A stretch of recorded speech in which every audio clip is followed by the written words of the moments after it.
Sen doğulan günden ışık düşüp gönlüme. Her gülüşün bahar, her bakışın güneş. Sen benim hayatım, sen benim tek heves.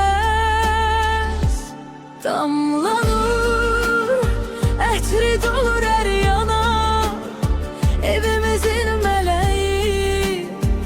Gülürsen bir ana, sevinç getirdin sen güzel mekanımıza. Damlanır çiçeğim, gönlümün arzusu. Küçeler sensiz boş, sensiz solun. Sen gülende çiçeklenir her yolun.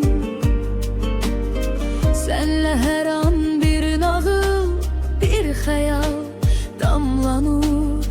Senle her gün bir bayram.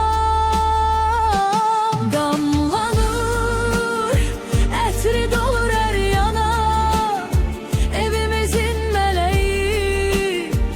Gülürsen bir ana, sevinç getirdin sen güzel mekanımıza. Damlanır çiçeğim, gönlümün arzusu.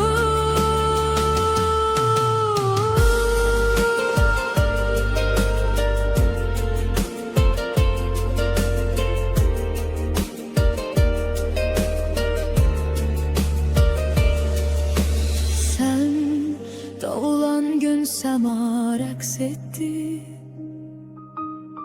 Ulduzlar senin adını pıçıldadı. Her an senle ben tamamam bütöven. Damlanır sen benim yüreğim,